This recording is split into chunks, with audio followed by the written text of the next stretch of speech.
Bonjour à tous pour cette vidéo consacrée au pattern cavalier D5 fou G5. Je vous ai placé l'image correspondant à ce pattern en bas à gauche de la vidéo.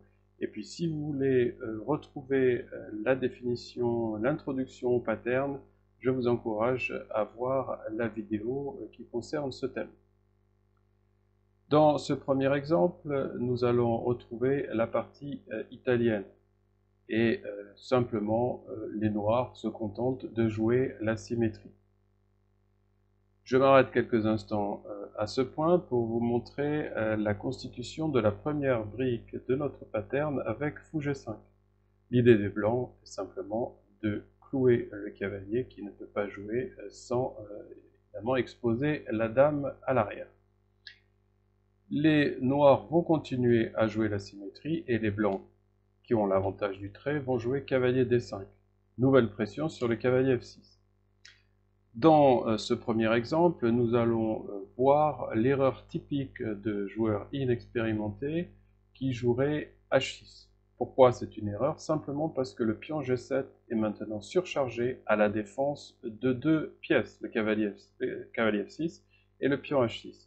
Il suffit pour les blancs de prendre en F6 et faire échec, et ensuite de gagner le pion. Je voudrais quand même continuer quelques lignes, car aux échecs, prendre l'avantage c'est bien, mais il faut être vigilant à l'exploiter jusqu'au bout, et si possible tout de suite. Les blancs vont jouer C3. Pourquoi C3? Simplement dans un premier temps pour empêcher que les noirs fassent eux-mêmes ce pattern avec cavalier D4, et éventuellement pouvoir libérer de l'espace pour la dame. Quelques coups possibles pour les noirs. S'ils jouent F5, nous pouvons jouer H3, et s'ils reculent en H5, eh bien, on prend le pion, et s'ils prennent en F3, nous pouvons reprendre avec la dame, et maintenant un nouveau pattern fait son apparition avec l'arrivée de la dame sur la colonne G. Si après C3, les noirs jouent cavalier E7, eh bien, nous pouvons placer notre alignement fou-dame sur la case F7, éventuellement libérer le cavalier du clouage et aussi menacer B7. Et puis, si les noirs jouent fou E6, ici une position très intéressante qui voit apparaître un nouveau pattern avec l'arrivée du cavalier H4 et en F5, et aussi qui libère l'attaque de la dame.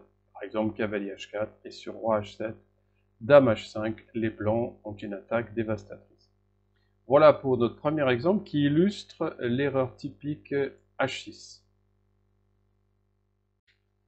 Dans ce deuxième exemple, les noirs ne vont pas succomber tout de suite à la tentation de jouer H6. Nous reprenons le même début avec E4, 5, F3, cavalier C6, fou C4, fou C5. Et nous arrivons à notre position symétrique. La différence, que les blancs vont tout de suite mettre en place le pattern avec fou G5 et se garder la possibilité éventuellement d'attaquer avec les pions à l'aile roi. Les noirs jouent roc, cavalier D5, et notre pattern est en place. Si les noirs jouent H6, je ne reviens pas sur l'idée de jouer cavalier prend F6, fou prend H6. Les noirs vont jouer fou G4, clouons aussi le cavalier. Et maintenant, puisque l'on n'a pas roqué, on peut développer cette attaque de pion. Quelle est l'idée? Après H4, vous voyez que les noirs veulent enfermer le fou noir. Si les noirs jouent H5 pour empêcher H5, on peut simplement continuer par cavalier D2, menaçant le pion H5, et si les noirs prennent, on peut faire une avancée assez désagréable du pion H pour les noirs.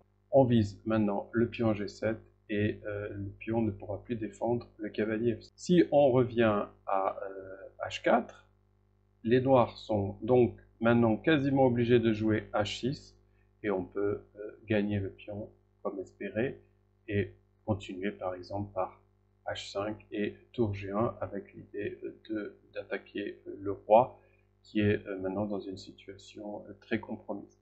Voilà ces deux exemples qui illustrent le pattern cavalier D5 fou G5. Dans les prochaines vidéos, nous verrons d'autres patterns dynamiques.